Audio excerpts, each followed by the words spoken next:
अस्सलाम वालेकुम दोस्तों, मेरा नाम मोहम्मद जुनैद खान है। अगर आप मेरे चैनल पर न्यू है तो मेरे चैनल को सब्सक्राइब करें और वीडियो को शेयर और लाइक लाजमी से करें।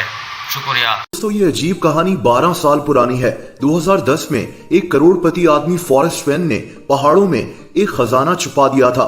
इसके बाद इसने ऐलान किया कि जो कोई भी इस खजाने को ढूंढे ये खजाना उसका हो जाएगा। इस खजाने में सोना और कीमती पत्थर शामिल थे। ये अजीब कहानी आप इस वीडियो में जानेंगे। फॉरेस्ट फैन 1930 में अमेरिका में पैदा हुआ था। ये अमेरिकन एयरफोर्स में एक पायलट था। एयरफोर्स से रिटायर होने के बाद ये एक आर्ट डीलर बन गया, यानी ये आदमी कीमती पेंटिंग्स को खरीद कर बेचता रहता था। इसने अपनी बीवी के साथ मिलकर अमेरिका के इलाके न्यू मैक्सिको में एक आर्ट गैलरी खोल ली थी। लोग इस गैलरी का रुख करते थे और यहाँ से पेंटिंग्स वगैरह खरीदते थे। दोस्तों, फॉरेस्ट फैन कुछ ही सालों में एक मिलियनर बन गया।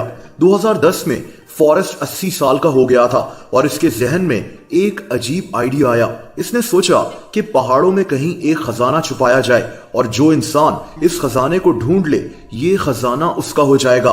दोस्तों, इसने सोने और कीमती पत्थरों को एक बॉक्स में बंद किया। इस खजाने की कीमत $2 मिलियन थी, यानी तकरीबन 40 करोड़ रुपए। फॉरेस्ट ने यह खजाना अमेरिका और कनाडा को मिलने वाले पहाड़ों, जिनको रॉकी माउंटेन्स कहा जाता है, में छुपा दिया। इस खजाने में सोने की ईंटें, कीमती जेवरात और सिक्के और कीमती पत्थर भी शामिल थे। फॉरेस्ट ने 2010 में एक किताब लिखी थी जिसका नाम the thrill of the chase था। इसने इसी किताब में लोगों को बताया कि इसने रॉकी माउंटेन्स में एक खजाना छुपा दिया है। जो इंसान इस खजाने को ढूंढेगा ये खजाना उसी का हो जाएगा। लेकिन सवाल ये पैदा होता है कि इतने बड़े पहाड़ों में कोई भी इस खजाने को कैसे ढूंढता। दोस्तों, दरअसल फॉरेस्ट ने इस किताब में एक नज़म लिखी थी जिसमें इसने क्लूज दिए थे कि इसने ये खजाना कहां छुपाया है। इस नज़म की 24 लाइन्स थी और इसमें इसने 9 क्लूज दिए थे जिनकी मदद से लोग इस खजाने को ढूंढ सकते थे। और दोस्तों, बस फिर लोग इस खजाने की तलाश में रॉकी माउंटेन्स में घूमना शुरू हो गए। ये काम आसान नहीं था। इन लोगों को यहाँ जान का खतरा भी हो सकता था। यहाँ खतरनाक जानवर और जहरीले कीड़े चंद सेकंड्स में इंसान की जान ले सकते थे। इसके अलावा इन पहाड़ों का रास्ता बहुत दुश्वार और खतरनाक था। दोस्तों, इसीलिए इस खजाने को ढूंढने के चक्कर में 5 लोग अपनी जान गंवा बैठे थे। एक औरत साशा डेंट ने तो खजाने की तलाश में इन पहाड़ों के 300 चक्कर लगाए। ये औरत हर वक्त अपने साथ एक पिस्टल भी रखती थी ताकि किसी भी खतरे की सूरत में ये इस पिस्टल को इस्तेमाल कर सके।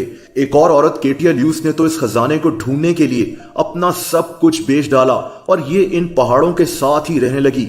ये औरत 7 साल तक इस खजाने को ढूंढती रही और इसने $75,000 खजाने को ढूंढने में लगा दिए, लेकिन इसको भी ये खजाना नहीं मिल सका। दोस्तों, रैंडी बिलीव वो पहला आदमी था जिसकी इन पहाड़ों में खजाना ढूंढते हुए मौत हो गई थी। जून 2017 में एक और आदमी जेफ मर्फी भी खजाना ढूंढते हुए पहाड़ों से नीचे गिरकर मारा गया था। यानी इस खजाने की तलाश में बेशुमार लोग किसी भी हद तक जाने के लिए तैयार थे। अजीब बात यह थी कि किसी को यह इल्म नहीं था कि फॉरेस्ट फैन ने वाकई इन पहाड़ों में कोई खजाना छुपाया था या ये आदमी झूठ बोल रहा था। बहरहाल 2017 में जब एक आदमी पेरिस वॉलेस की यहाँ दरिया क्रॉस करते हुए मौत हो गई तो वहां की लोकल पुलिस ने फॉरेस्ट फैन से बात की और इससे कहा कि इस खजाने की तलाश को रोका जाए, वरना कई और लोगों की भी मौत हो सकती है। लेकिन फॉरेस्ट ने यह बात मानने से साफ इनकार कर दिया। दोस्तों, क्या यह खजाना वाकई में मौजूद था और क्या इसको वाकई किसी ने ढूंढ लिया था? इसका जवाब हाँ में है। 2020 में फॉरेस्ट फैन की मौत हो गई थी और इसी साल इसके खजाने को ढूंढ लिया गया था। फॉरेस्ट फैन ने अपनी मौत से कुछ महीने पहले 6 जून 2020 को ऐलान किया था कि इस खजाने को ढूंढ लिया गया है। इस खजाने को ढूंढने वाले आदमी का नाम जैक स्ट्यूफ था।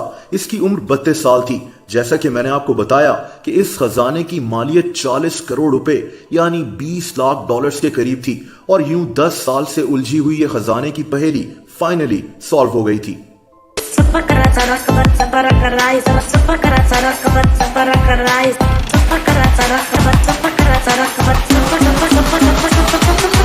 Please subscribe to my YouTube channel. Whatever. Okay, thank you.